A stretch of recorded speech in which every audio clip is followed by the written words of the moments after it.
Buenos días, soy Jaime Moreno Agraz de la Dirección General del Deporte Universitario. Sean bienvenidos a otra emisión más de las ciencias del deporte. El tema que tocaremos el día de hoy es el denominado la ciencia en el deporte profesional, la base para alcanzar un exitoso desempeño. Para el desarrollo de este tema nos acompaña el licenciado Emanuel Novas, experto en entrenamiento y acondicionamiento físico, así como en metodología del deporte y docente del Centro de Estudios del Deporte de esta dirección general. Hola, buenos días, ¿cómo estás, Emanuel? Muy buenos días, querido Jaime. Es un honor estar nuevamente contigo en este programa que conduces y con todas las personas que están aquí al pendiente siguiéndonos a través de Facebook Live para seguir hablando sobre justamente las ciencias en el deporte. Perfecto, pues me parece excelente que nos acompañes. Pues muchas, gracias, a quienes estén con nosotros y distraer un poco su tiempo para platicar sobre este tema que ya les compartí y pues fieles a nuestra costumbre, me permitiré antes de cederle el micrófono a Emanuel, formular una breve introducción al tema. La ciencia es muy importante en el deporte profesional, pues resulta que la misma ayuda a optimizar el rendimiento de los atletas y al desarrollo de programas de entrenamiento efectivos. La ciencia del deporte se basa en disciplinas como la fisiología, la biomecánica, la psicología deportiva. La ciencia y la tecnología han contribuido al desarrollo del deporte en pruebas médicas, análisis de datos de estadística, desarrollo de tecnología aplicada, incluso sistemas de visión artificial y el estudio de todos estos elementos, de tal manera que los científicos deportivos se encargan de estudiar e investigar los factores científicos en estos temas. Y pues bien, sin más preámbulo, voy a dejarle el micrófono a Emanuel para que él nos precise varios aspectos de esta temática. Pues, estimado Emanuel, te dejo el micrófono. Muchas gracias, querido Jaime. Y bueno, pues vamos a entrar a esta charla, primeramente puntualizando que justamente hoy en día, como ha habido tanta evolución a lo largo de las últimas décadas, sobre todo en la ciencia aplicada al deporte o las ciencias diversas aplicadas al deporte, esto ha creado un abanico mucho más amplio. ¿Por qué? Porque ahora también es muy necesario que el entrenador, el preparador físico, el metodólogo del deporte y todas aquellas personas de las áreas de las ciencias de la salud que estén involucrados en un proceso deportivo se especialicen en el fenómeno deportivo. ¿Por qué? Porque para empezar, todo atleta profesional de alto rendimiento no es una persona normal. ¿En qué sentido? El rendimiento de estas personas se lleva al máximo de sus capacidades físicas. Entonces, por ejemplo, vamos a hacer un símil, ¿va? Cuando nosotros aprendemos a manejar un carro o a manejar una motocicleta, conforme manejamos nuestro vehículo automotor, vamos aprendiendo cositas respecto a cuáles son los niveles de aceite, cuáles son los niveles de justamente de la gasolina, que no se sobrellene el tanque, que no siempre lo traigas muy por debajo de cierto límite porque el filtro se puede dañar, cuál es la presión de tus llantas, ¿de acuerdo? Eso lo vamos aprendiendo sobre la práctica. Sin embargo, nosotros no podríamos compararnos con un mecánico. Un mecánico ya tiene más experiencia y puede obtener detalles más minuciosos. ¿En qué sentido? Cómo reconocer en qué punto el aceite ya está quemado, en dónde está la falla precisa, por ejemplo, en un radiador, de qué depende que el carro tenga más desgaste de un lado que de otro de la llanta, y tú en ese intercambio vas aprendiendo. Ahora, un mecánico no se va a comparar al mecánico de la empresa que creó el auto. Ese mecánico es todavía más especializado porque sabe el proceso de ensamblaje, de embalaje, sabe el proceso de cada uno de los componentes y si se dan cuenta, cuando llegan a llevar su carro, su moto a la agencia, muchos de esos mecánicos especializados entienden el proceso, pero te dicen, esto me corresponde a mí, esto lo tengo que pasar a otra área. Y vámonos al nivel más top de los vehículos automotores. cómo se crea un Fórmula 1, aprovechando que, que ayer domingo pues, fue el Gran Premio de la Fórmula 1 aquí en México. Esos motores tienen todo el tiempo el trabajo de ingenieros, no solo uno, dos o tres ingenieros, todo un garage de trabajo para hacer los cambios, la supervisión, y también se involucra el piloto. ¿De acuerdo? Ahora, ¿por qué menciono este símil? Porque ya a ese grado, el rendimiento del carro cada semana o cada 15 días tiene que ser a tope. Y un pequeño error en el carro, presión de las llantas mal, demasiado desgaste no medido, el piso demasiado alto, demasiado bajo, que es lo que se platica en la Fórmula 1, eso genera fallas brutales que pueden costar la carrera o la temporada, ¿no? Ahora, ¿por qué hice este símil? Porque mientras más especializado sea el atleta, hagan de cuenta que un atleta profesional es como un carro de Fórmula 1. Todo el tiempo está arriba, arriba, arriba. O sea, sí tiene sus semanas de descanso y sus planeaciones, pero no es de inactividad total como una persona que podríamos nosotros, por ejemplo, dormir y más bien entrenar durante la semana y 2 días a la semana descansar completamente, solo salimos a caminar, nuestras actividades diarias. Un atleta, por ejemplo, su descanso es que salga a trotar, que salga a correr, dependiendo cómo está programado, casi no tiene pausas absolutas prolongadas, ¿de acuerdo? Y como diría mi maestro, el doctor Lalú, ¿no? El atleta de alto rendimiento profesional es un paciente en estado crítico crónico, es decir, siempre está al límite de sus capacidades. Entonces, ahí es donde el entrenador, el preparador físico y todos los que se involucran tienen que conocer este contexto, porque el atleta siempre va a traer niveles muy por arriba de algunos marcadores de los que una persona normal por salud se espera, ¿de acuerdo? Entonces, aquí es donde empezamos a desmenuzar el tema de hoy de por qué es importante conocer de las ciencias especializadas en el deporte profesional. Pues porque eso te va a asegurar el éxito. O sea, ya sé que es una respuesta muy simplona en este momento, pero aquí es donde empieza la parte compleja de ser especialista. Tú puedes empezar siendo un preparador físico, incluso cuando sales de la licenciatura, empiezas a poner en práctica lo que sabes, pero necesitas acumular millas de experiencia y de estudio con otros especialistas para que puedas ser capaz de qué? De entablar un diálogo. Por ejemplo, una cosa es ser preparador físico, donde el preparador físico debe conocer en torno a los otros campos como la nutrición, la fisiología, la fisioterapia, la biomecánica, las mismas metodologías del entrenamiento para llevar a cabo su particular trabajo.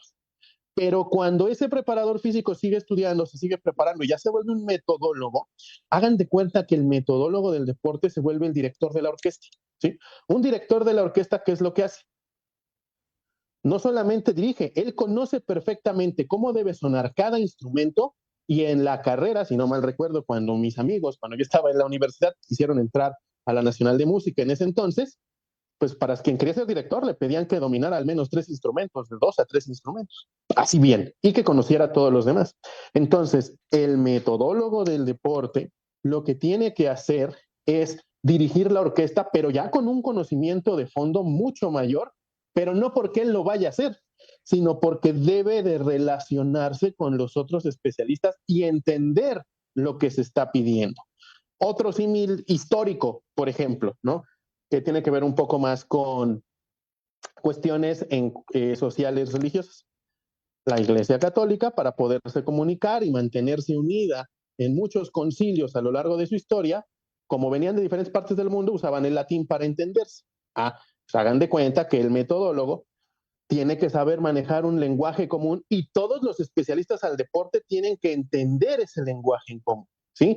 Entonces, tanto el médico, el fisiólogo, el biomecánico, el fisioterapeuta, el nutriólogo, el preparador físico, el psicólogo del deporte deben de entender su contexto, su lugar y hablar ese lenguaje común. Y eh, ahí es donde entra la especialización en las ciencias. ¿Por qué? Porque el fisiólogo puede pedir una prueba de esfuerzo y el preparador y el metodólogo deben saberla interpretar para aterrizarla en una planificación para mejorar esos marcadores a través de diferentes métodos de la resistencia, de la fuerza, de lo que se esté buscando. Entonces, ahí ya tenemos un primer punto. Hay que saber fisiología especializada en el deporte, reconocer umbrales ventilatorios, el umbral ventilatorio 1, el umbral ventilatorio 2, caracterizar mi deporte en función a estas cuestiones fisiológicas energéticas, ¿sí? Entonces, ya no nada más es saber los métodos y lo que inicialmente supimos, sino constantemente estarnos preparando, como un buen abogado, ¿a poco no, querido Jaime? Así es. De hecho, en la ciencia jurídica se divide en varias ramas, entonces, y en una de esas te especializas, en mi caso, derecho del deporte. Exactamente, entonces, todos salimos de la licenciatura con las herramientas básicas, hagan de cuenta que nos dan nuestro kit, como cuando te venden tu carro, tu moto con tu kit básico de herramientas, que ya sabes que esas herramientas embonan a la perfección con tu carro. Pero si tú te empiezas a meter más, pues qué tal si mejor metes un taladro con pila o una matraca de acero, o qué tal si con una mayor palanca, ¿me explico? No, mejor un gato hidráulico o a presión. Entonces, dentro de las ciencias del ejercicio, para el alto rendimiento esto es importante. Ahora, ¿por qué menciono que es importante para el éxito? Porque a estos niveles profesionales, recordemos que parte de los componentes del deporte profesional viene un factor económico, ¿de acuerdo? Porque el deporte profesional no podemos decir que no lo tiene. Y también viene la espectacularidad, ¿sí? Es un espectáculo, la NFL, la NBA, la MLB, ahorita que estamos viendo juegos de NFL, la semana 7 me parece, ¿sí?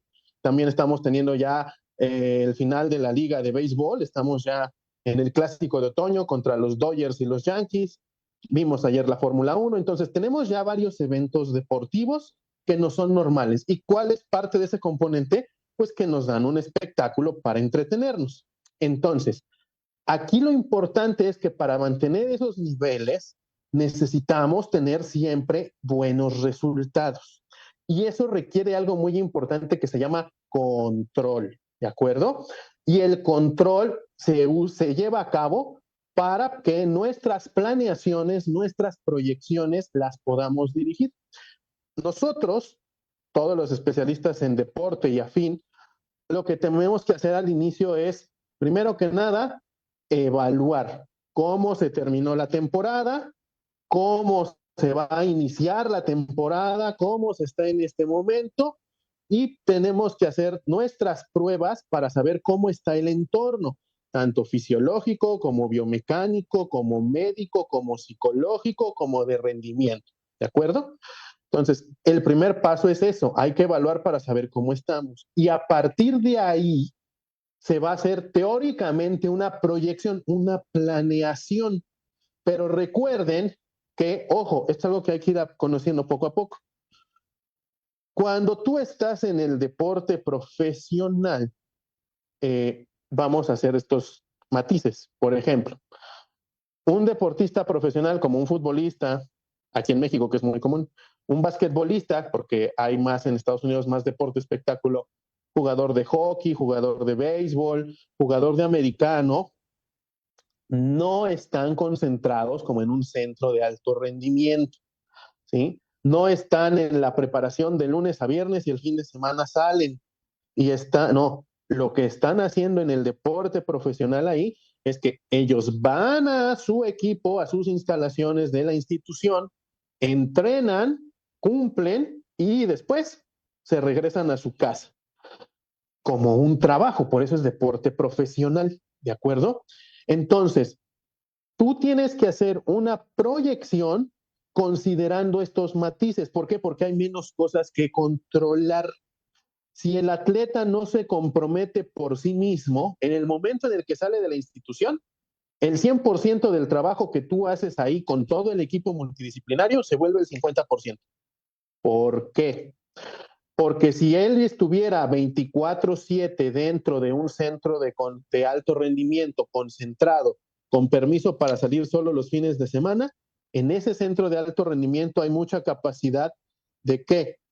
De configurar y de controlar lo que come, a qué hora lo come, lo que entrena, a qué hora la entrena, cuántas veces entrena, los periodos de dormir, los periodos de trabajo, los periodos de estudio, hay mucho mayor control.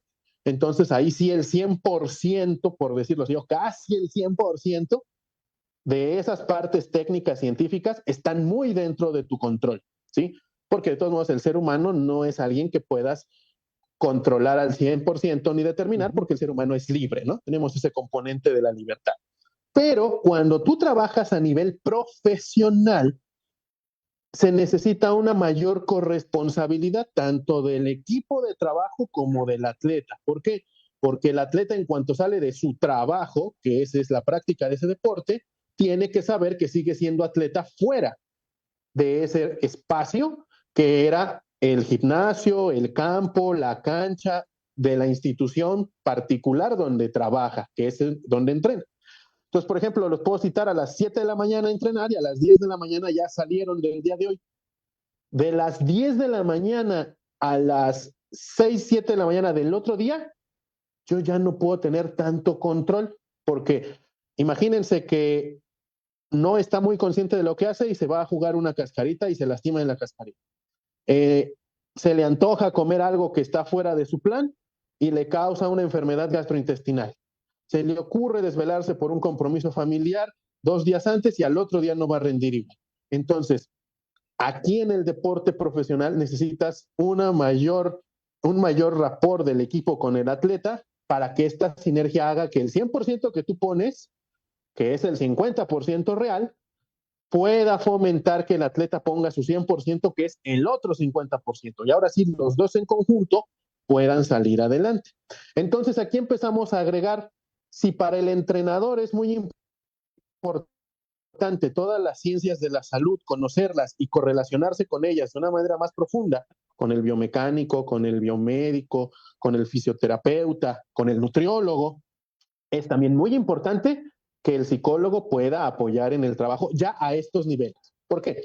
Porque en las primeras etapas de formación, cuando se va llegando de lo que es una matera a un profesional y después a un profesional en elite, estamos tratando de alcanzar el máximo potencial físico que su genética le puede permitir.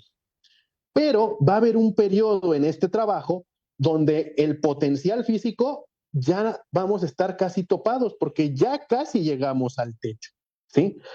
Genético del atleta. Entonces, aquí viene un recambio en el trabajo. El trabajo del metodólogo y del equipo completo, fisiólogo, nutriólogo, etcétera, va a consistir en tratar de mantener al mejor nivel estas capacidades con los descansos idóneos para que pueda seguir dando el 100. Pero físicamente ya no voy a poderle sacar más. Entonces aquí viene otro papel. ¿A qué sí le puedo sacar más? A lo técnico, a lo táctico, a lo estratégico y a lo psicológico. Porque en teoría, sobre todo lo psicológico, la actitud mental, no está topada. Va a depender de tú, quedamos que la libertad y tu voluntad. Entonces, en el deporte profesional, por eso la ciencia se vuelve todavía más importante, porque vas a tener que estar manteniendo el control para estar a tope todo el tiempo sin que se lesione, pero tiene que intervenir otras áreas dentro de la preparación para que pueda seguir demostrando mejoras, perfeccionamiento, sobre todo en la cuestión mental. Entonces, aquí es donde también entra la parte de, entonces todo el equipo debe tener nociones de psicología. No van a ser el psicólogo, ni van a suplir su trabajo, pero necesitan conocer.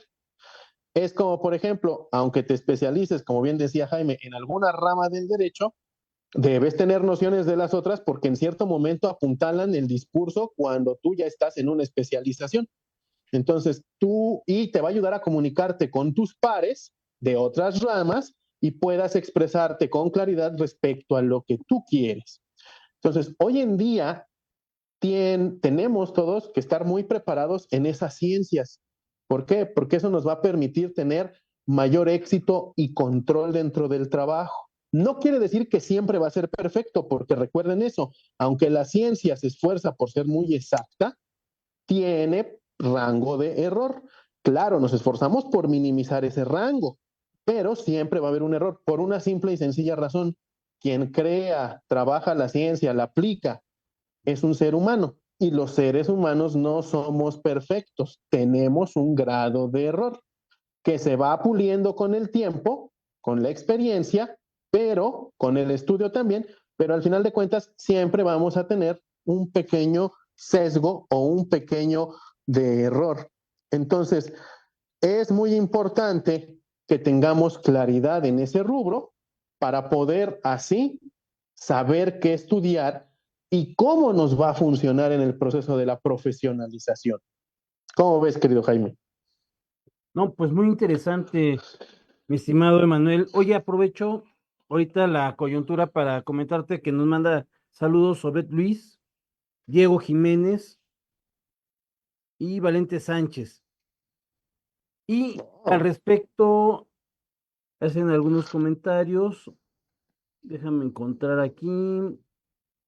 Bueno, tal vez dice, es muy amplia la pregunta, pero ¿cómo se hace un atleta? Y yo me imagino un atleta de alto rendimiento o tirando hacia la profesionalización, ¿no? Del mismo.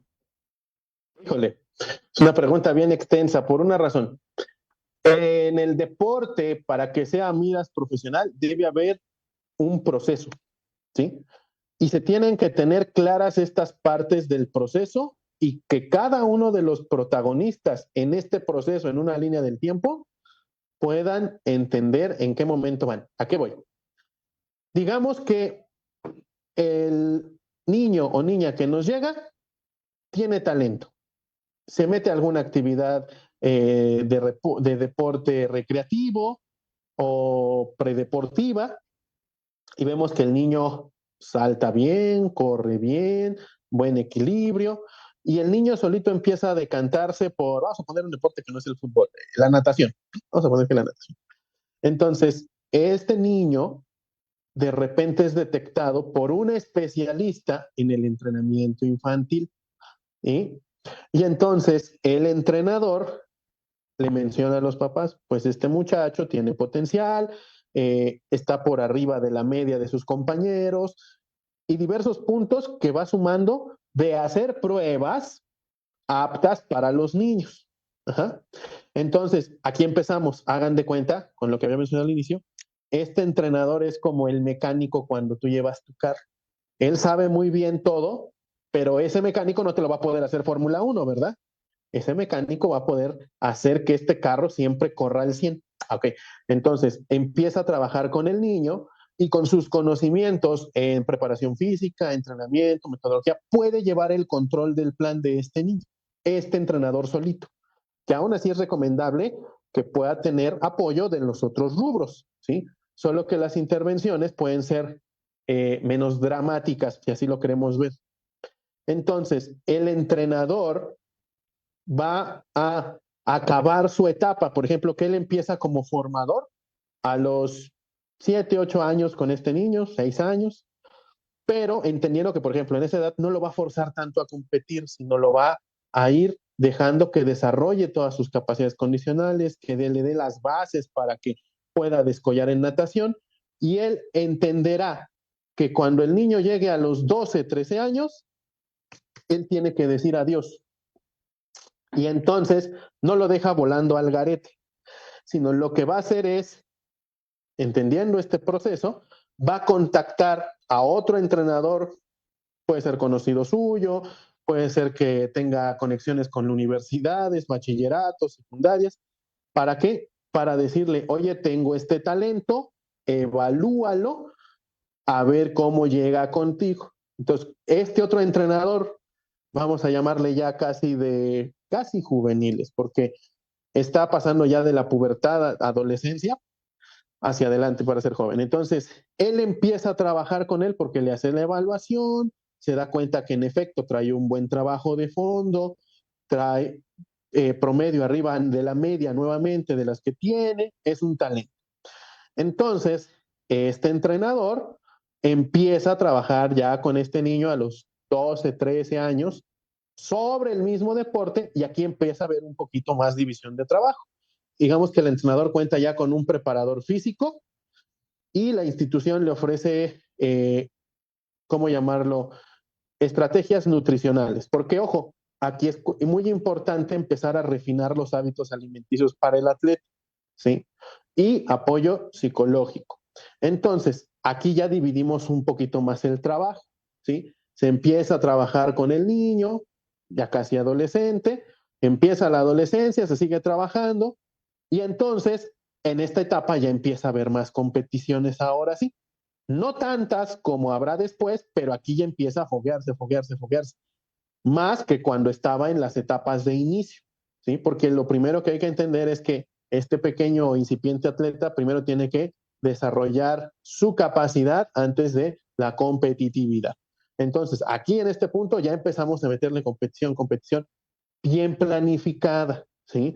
No son tan seguidas, puede tener una o dos competiciones en el año y todo el trabajo se hace a mediano, largo plazo. ¿Para qué? Para que el cuerpo, como es de una persona joven, hagan de cuenta que vamos subiendo, bajando, subiendo, bajando, subiendo, bajando, pero siempre apostando hacia arriba en su rendimiento.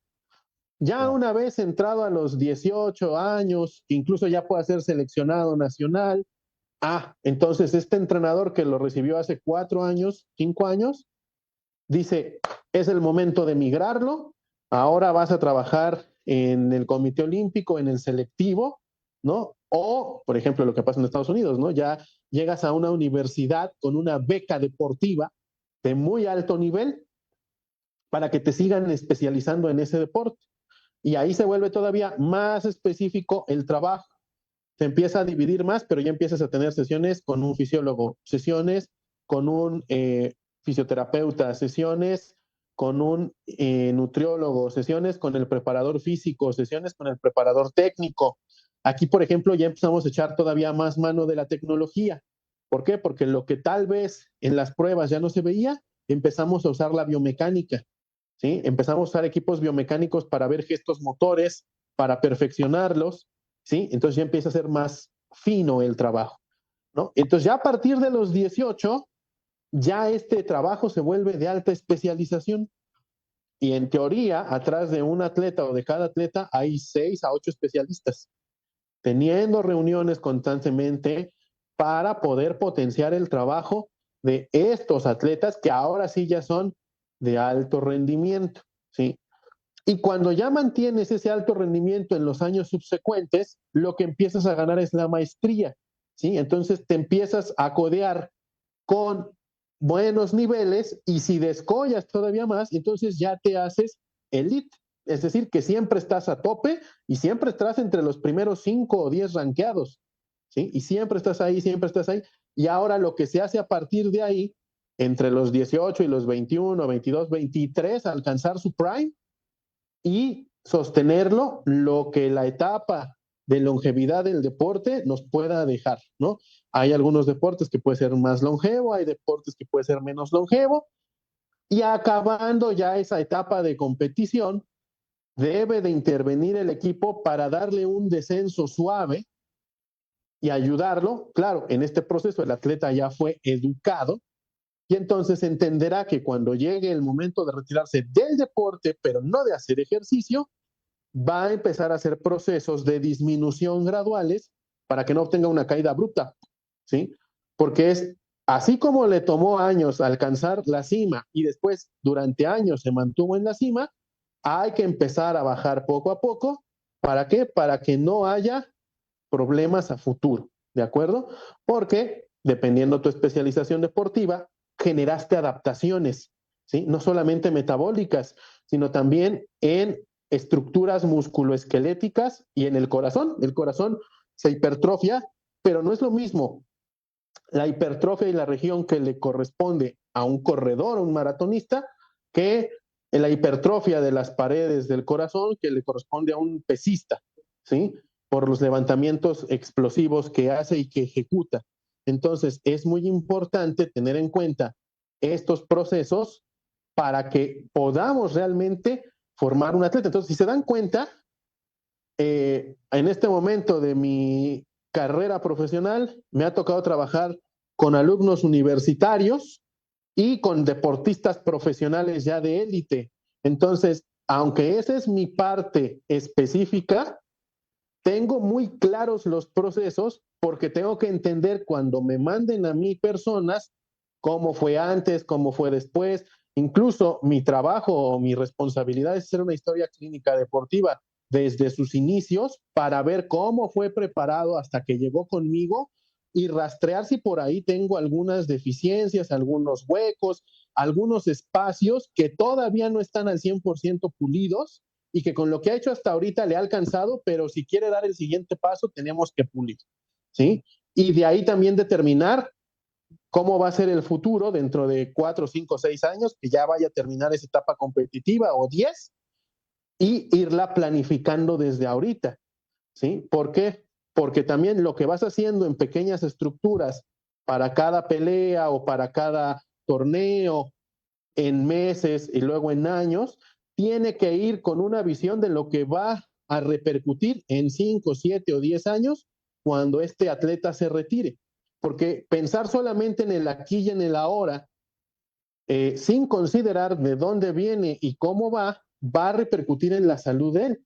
Y claro, yo les digo mucho a mis alumnos de repente, sí, ahorita tú no te haces responsable o puedes hacer que no entiendes o no estudiar esta parte de los efectos a futuro o lo que las carencias de la preparación generan aquí o van a generar a futuro. ¿Por qué? Porque tal vez dentro de 8 años tú ya ni estás con él ni lo vas a ver, pero no significa que lo que hayas trabajado aquí no va a repercutir en el futuro. Entonces tienes que ser muy responsable en ese aspecto, porque aunque él ya no se vea o ya no lo veas, vaya, porque en algún punto se retiró o cambió de entrenador o cambió de equipo, lo que tú hiciste es una buena base que lo va a ayudar a sostenerse. Pero si tú no piensas en esas estructuras de que cada ciclo, cada etapa que tú haces, no solamente es la inmediatez de aquí y ahora o a mediano plazo de cada 3 o 4 meses, sino esto repercute cada concatenación de la preparación para 4 años, 5 años, 6 años, 8 años,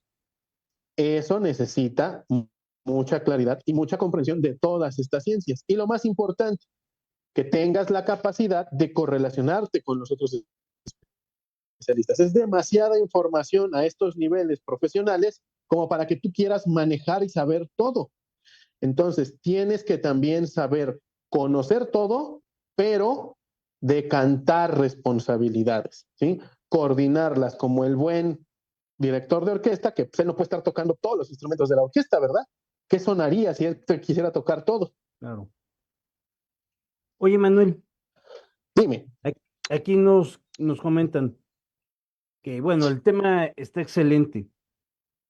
Y dice, la ciencia aplicada es un aspecto entonces clave en los resultados deportivos. Así es. ¿Por qué? Porque nos permite tener un control certero. Cuando tú aplicas un entrenamiento, primero tú lo planeas con las evaluaciones y conforme al conocimiento de fisiología, en los principios del entrenamiento, pedagógicos, didácticos, fisiológicos, vas estructurando tu, vamos a llamarle así, carga teórica, ¿no?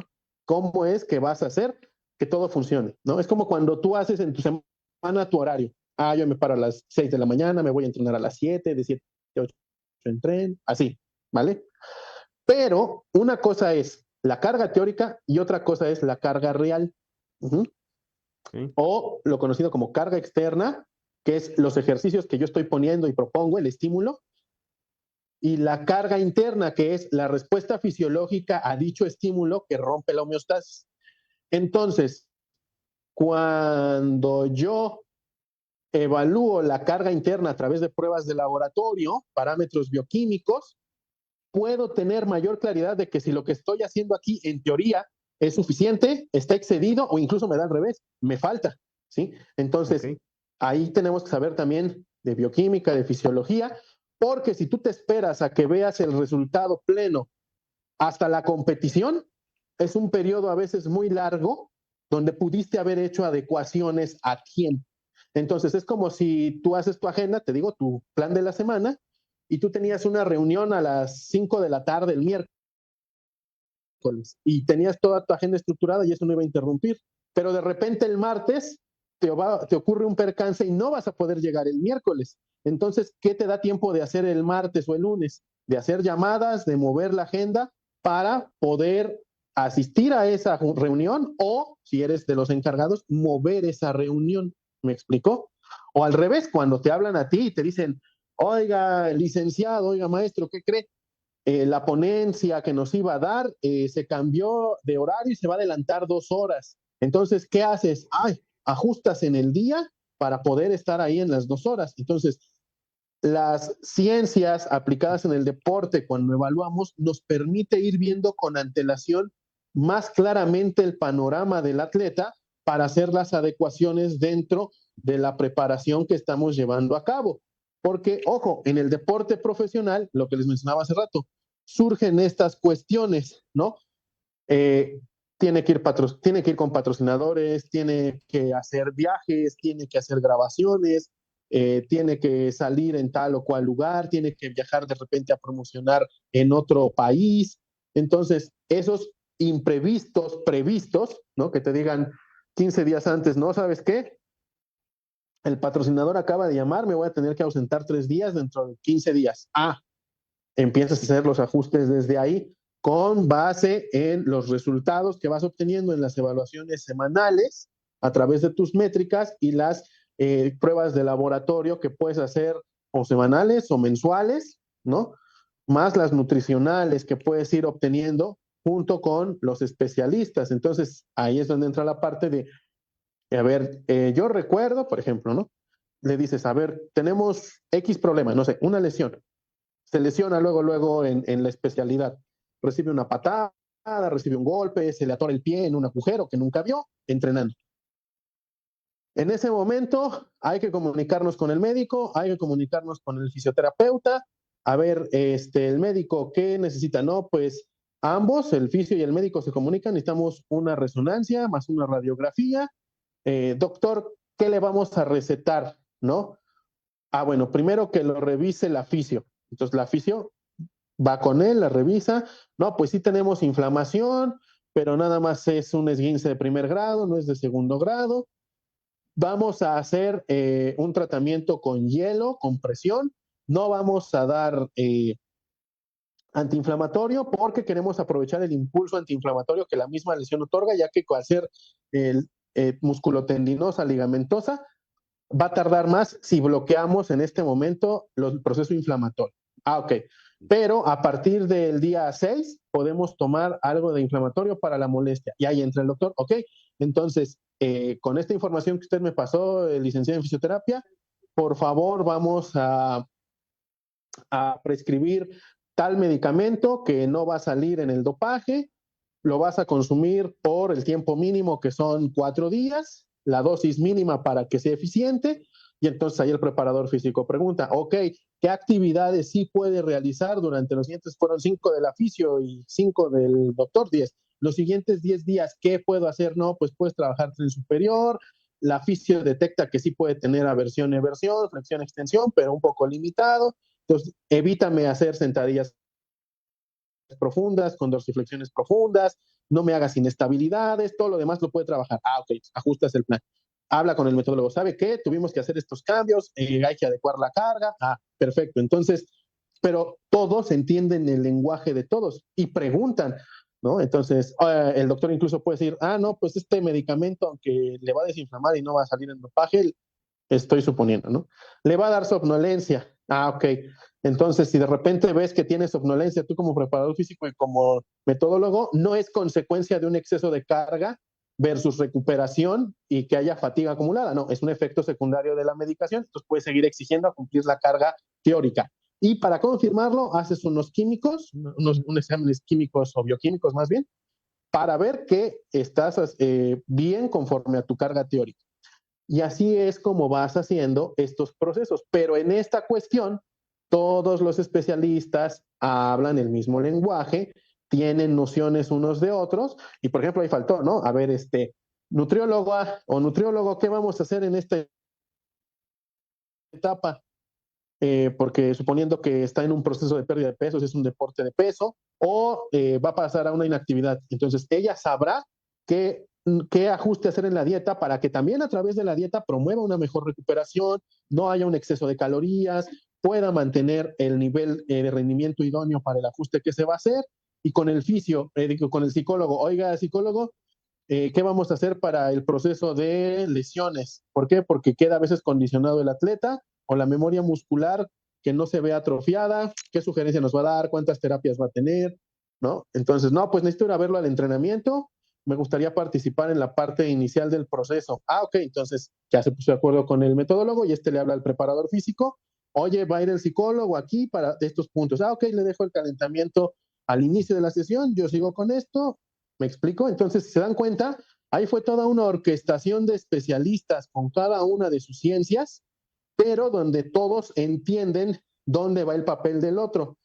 O es como una carrera de relevos, vas pasando la estafeta y vas acotando a quien de repente tiene la estafeta. ¿Para qué? Para que el atleta o los atletas puedan realmente descollar.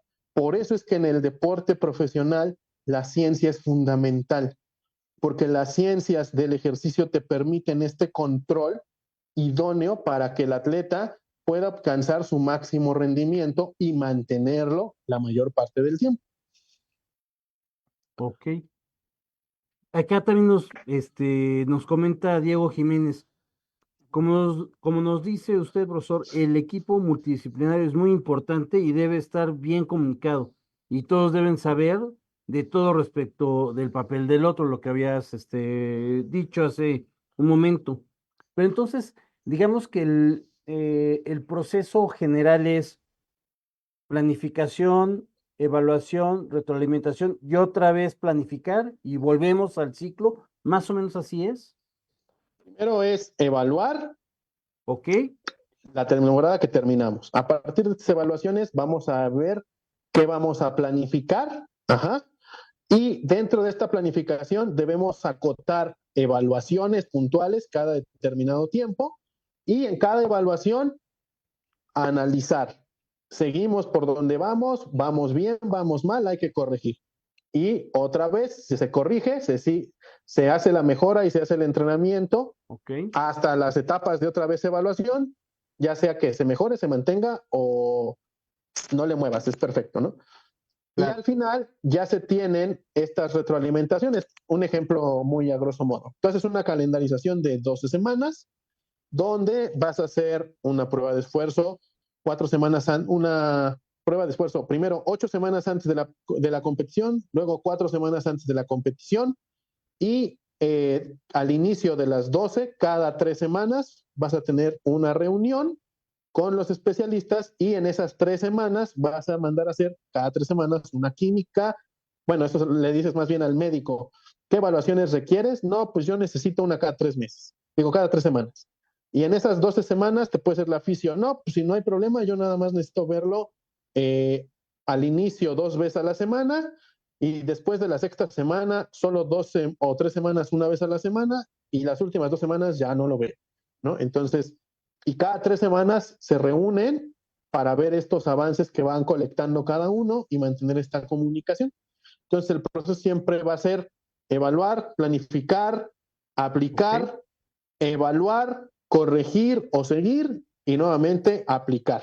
Así hasta llegar a la competición. Correcto. Emanuel, nos está ya comiendo el tiempo. Entonces, yo te pediría de favor si nos pudieras decir en un par de minutos una conclusión respecto de todo esto que nos comentaste. Pues mira, para concluir, si es que puede ser una conclusión, es que hoy en día todas las personas que se quieran especializar en el rubro del deporte deben de abrir su panorama no solamente en el sentido de ser muy buenos en su área y en su área aplicada al deporte, sino tener nociones buenas de las otras áreas en las que van a estar involucrados para que pueda haber un adecuado trabajo de equipo y entender cuál es el rol de cada uno de ellos para que tú no transgredas ese rol a pesar de que tengas bases Ah, o también no dejes que los demás transgredan y ayudes a una mejor convivencia. Eso es muy importante, ¿sí? Y dos, que nunca van a acabar de aprender. Siempre vamos a estar aprendiendo en esta aplicación dentro del deporte, siempre va a haber novedades y desarrollar en este aprendizaje, ojo, las soft skills como la capacidad de diálogo, la negociación, porque a veces en un ambiente muy controlado pasa de que se dice A y se hace A, se dice B y se hace B, y esto es lo que pasa porque ese es el orden del lugar donde estamos. Pero ya cuando estás en el deporte profesional hay muchas otras cosas involucradas, como alguna vez seguramente cuando Otto da charlas o pláticas, que es especialista en estas cuestiones del deporte, y tú también lo sabes, mi querido Jaime, ¿no? Como especialista en derecho deportivo, interviene en otras cuestiones. Entonces, tú como miembro del equipo, llámese fisio, nutriólogo, médico, preparador físico, metodólogo, tienes que tener esta capacidad de negociación, de diálogo, de relacionarte, de palabra, sobre todo a deporte profesional, porque hay otros rubros donde hoy en día ya empieza a involucrarse o a relacionarse la esfera del entrenamiento con todo esto, y es muy necesario tener esas soft skills desarrolladas. A veces pensamos que solamente es lo técnico, lo científico, pero también aprovechen las soft skills para mejorar y proyectarse como profesionales en el deporte. No, en definitiva, mi querido Emanuel, es importante entender que hay una especialización ya en práctica en el deporte profesional, bueno, y en el deporte en general, pero además es importante también entender que cada especialista se está profesionalizando y se debe de profesionalizar cada día más, actualizándose, capacitándose, etcétera. Así es. Pues muy bien, ya el tiempo se nos agotó. Yo te quiero agradecer muchísimo, Emanuel, que hayas estado con nosotros en esta ocasión y pues también al público que estuvo con nosotros en este programa. Claro que sí, Jaime, al contrario, te agradezco que nos sigas invitando a charlar contigo, con tu público y recordarles a todos los que nos están viendo y nos verán a futuro, porque recuerden que esto se queda grabado en el reel de Deporte UNAM en Facebook, que tenemos diversas ofertas dentro de la Dirección General del Deporte Universitario para actualizarse, para estudiar, diplomados en cohesión y arbitraje, cursos de cohesión y arbitraje, cursos de entrenamiento, de nutrición, diplomados de fisiología, el de psicología que está por arrancar. Entonces hay mucha oferta para realmente especializarse en este rubro, así que vengan con nosotros para que podamos darles la mejor capacitación y atención posible. Así es, apoyo la moción, mi querido Emanuel, y pues no me queda más que agradecerles a todos y despedirnos para vernos la próxima semana en las Ciencias del Deporte. Hasta luego.